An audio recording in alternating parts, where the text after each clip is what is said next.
নমস্কার বন্ধুরা, দেখো এই যে চাল কুমড়ো শাকের পাতা এনেছি, কচি কচি পাতা এনেছি।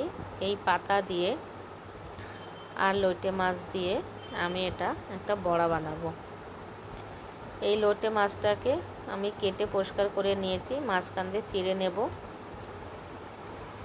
বটি দিয়ে চিড়ে মাছটুকু বের করে নিয়ে কাঁটাটাকে বাদ দিয়ে দেব। দিয়ে মাছটা পরে ছোট ছোট করে কেটে টুকরো টুকরো করে কেটে নেব।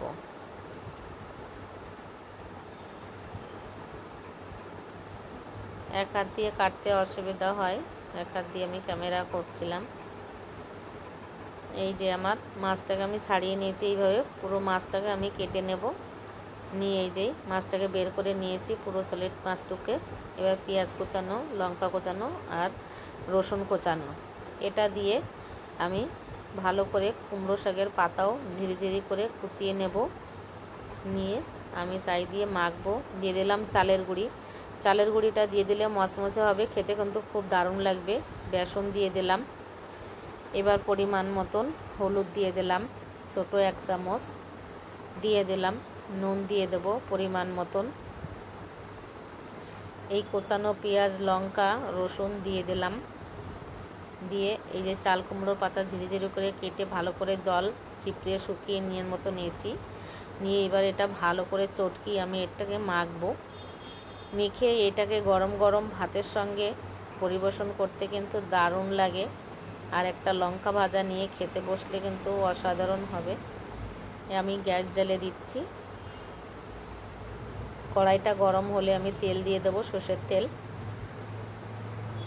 একটু তেলটা বেশি লাগবে এই ভাজাটা করতে গেলে, বড়া ভাজা একটু তেল টানে। এবার তেলটা আমার গরম হয়ে এসছে। এই যে বড়া গোল গোল করে আমি এবার ভাজবো। গ্যাসটাকে একটু কমিয়ে দেব, কারণ গ্যাসটাকে যদি বাড়ানো থাকে তাহলে পুড়ে যাবে। এই যে আমি গ্যাসটাকে কমিয়ে দিয়ে আমি ভাজি। এর মধ্যে একটু কাঁচা লঙ্কা যদি একটু বেশি হয় তাহলে কিন্তু খেতে আরও অসাধারণ লাগবে। ঝাল ঝাল হলে দারুণ লাগে কিন্তু এটা খেতে। বন্ধুরা, তোমরা বাড়িতে একটু ট্রাই করে খেয়ে দেখবে, বেশি কিছু তো লাগে না, লোটে মাছেরও দাম কম এখন। করে খেয়ে দেখবে কি সুন্দর লাগবে এটা খেতে। গরম ভাতের সঙ্গে 1 থালা ভাত খেয়ে নেবে যদি এটা করে খাও। যদি ভালো লাগে একটা কমেন্ট করো, আমার চ্যানেলটাকে একটা সাবস্ক্রাইব করে দিও। দেখো লাল লাল করে ভেজে নিচ্ছি, কি সুন্দর ভাজাটাও হচ্ছে আর খেতেও তেমনি ভালো লাগবে। একটু চেপে চেপে দিলে ভিতরে ভাজাটা কিন্তু খুব ভালো হবে। এই যে আমার বড়া ভাজাটা প্রায় হয়ে গেছে।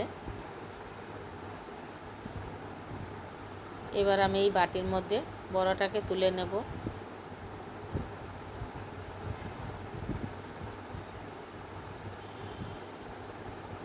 এইভাবে আমি প্রত্যেকটা বড়া সব ভেজে নেব। এরা মামি খাচ্ছে, মামি বলছে দারুণ হয়েছে, খেতে খুব ভালো লাগছে। আমার রেসিপিটা কমপ্লিট করলাম। টাটা, নমস্কার, ভালো থেকো।